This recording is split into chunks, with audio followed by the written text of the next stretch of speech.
Hey everyone, welcome to Curious Mind, where we unpack the strange, thought-provoking corners of literature, philosophy, and what it means to be human. I'm Anna, joined by my co-host Adrian. We're thrilled you're here. Since we're a new channel, we'd love for you to join our community, hit subscribe, and in the comments, share your favorite book or ideas for future episodes. Let's build this together. Hey Anna, today we're tackling Franz Kafka's The Metamorphosis, a story that's as unsettling as it is unforgettable. It's a classic that digs into alienation, identity, and the human condition, still ringing true today. Picture this. Gregor Samsa, a diligent traveling salesman, wakes up one morning transformed into a giant insect. No build-up, no reason, just a new, horrifying reality. His family's response shifts from shock to rejection, and Gregor's story ends in isolation and death. Anna, what's your take on this wild setup?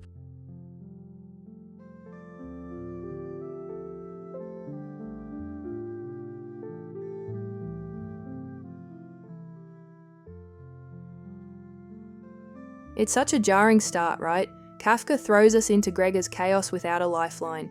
Here's this guy who's been the family breadwinner, supporting his parents and sister Greta with a grueling sales job he hates. He's sacrificed everything for them, and then bam, he's an insect. But what gets me is his first thought, oh no, I'm late for work. Not, why am I a bug? He's fixated on his job. It's a gut punch showing how duty consumes him, even when his body betrays him. Kafka doesn't pin down what kind of insect Gregor is, just a monstrous vermin, and that's on purpose. It keeps us locked into his human thoughts and emotions, not his creepy exterior. He's still Gregor inside, wrestling with shame and fear of abandonment, but his family can't see past the monster. That's so true. The ambiguity of his form, never a specific bug, lets us stay connected to his humanity. His mind's still sharp, full of guilt and love, but his body's this grotesque barrier. Some read it as an allegory for mental illness, like maybe he's not really transformed, but his family perceives him differently because of a breakdown. They react with shame and rejection instead of support, stigmatizing him like society often does with mental health struggles. His isolation grows as he hides under furniture, ashamed of what he's become. A mind trapped in a body that's no longer his. Yeah, it's heartbreaking. He can't speak, can't connect, and his dad's chasing him with a cane like he's a pest to squash. That fear of being a burden, of being tolerated only if you're functional, hits hard. It's like his transformation embodies the disintegration of his identity under society's gaze. His family's empathy just shuts off, seeing him as a weight to ditch. Let's unpack the symbolism, because it's loaded. That vague vermin label isn't random. It's a societal jab. Vermin are filthy, disposable, something you'd kill without a second thought. Kafka's saying that's how society views people who don't fit, whether they're useless workers, the disabled, or the elderly. Before this, Gregor's life was already a endless travel, a boss who doesn't care, all to prop up his family. He was exploited from a young age, a tool for their ambitions. Becoming a bug just makes it visible. Once he's inutile, he's rejected, stripped of human worth. It's a brutal critique of capitalism, your values tied to productivity. Gregor was a cog in the machine, and when he breaks, he's tossed aside. His job had already dehumanized him. The bug form is just the final step. And that framed ad in his room, a woman in furs, feels like a taunt.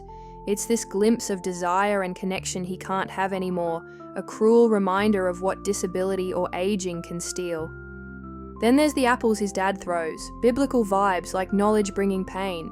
It's a wound that festers, showing how his family's rejection literally kills him. Totally. The apples are such a loaded image. His dad's fear and anger exploding into violence. It's like Gregor's transformation forces everyone to face ugly truths about dependence and worth, and they lash out instead of coping. That's Kafka's genius. Every detail screams meaning. Now, the family dynamics, they're a mess. A lot of readers call out the hypocrisy and cruelty here. Gregor's given everything, and the second he's not useful, they ditch him. It's not just brutal, it's ungrateful, showing their love was always conditional, tied to what he could provide. Some see it as a metaphor for growing up, realizing your loved ones can be selfish in ways you never expected, a quiet betrayal that stings. Yeah, it's grim. But some defend the family, arguing their rejection is human, an overwhelmed reaction to something unbearable. Greta's a standout. She starts out caring, bringing food, but the pressure to replace Gregor as provider wears her down. She grows up fast, and her resentment feels real, even if it's harsh. It begs the question, does family love have a shelf life, expiring when you can't give back? That's the kicker. Gregor's not unloving. He's exhausted, drained from years of sacrifice with nothing in return. He's a modern martyr, crushed by duty, and his death ironically frees his family to move on, at his expense. Meanwhile, not everyone rejects him outright. The charwoman's indifference is almost pragmatic, which adds this absurd Kafka-esque twist. Is rejection emotional, cultural, or just utilitarian? It's messy and real. Zooming out, this story's an existential gut punch.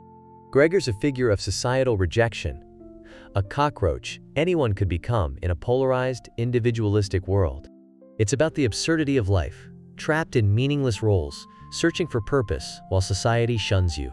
Kafka, as a marginalized Jew, knew this visceral exclusion firsthand.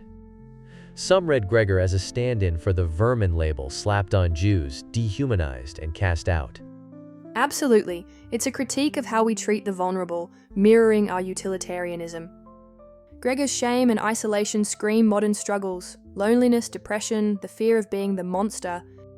Sartre's authenticity, living true to yourself, clashes with Gregor's reality, defined by duty until it destroys him. His family's fear turns to anger, like Freud said, and it's that cycle of rejection that kills him. If they'd accepted him, maybe he could have lived authentically, even as a bug, but society's obsession with normalcy says no. And Kafka's poking at human goodness too. Altruism can be a mask for self-interest or fear of judgment. True kindness sets boundaries and accepts imperfection, something Gregor's family fails at miserably. His story's a mirror for our world. Isolation, tribalism, contempt for the weak. Wrapping up, the Metamorphosis is a universal mirror. Everyone finds a hidden piece of themselves in it. It's inspired wild adaptations, horror like The Fly, symbolic twists like the apple tainting the insect, even Chopin's soundtracks. Reactions range from deep admiration to visceral discomfort. Some find it a late-night companion to their pain. Kafka keeps provoking, unsettling, and connecting. Right? So listeners, reflect on Gregor. Ever felt like him? Or like those who abandoned him? Drop your thoughts, book picks, or episode ideas in the comments. Let's grow this curious mind community together. Thanks for joining us. Keep questioning, exploring, and staying curious. See you next time.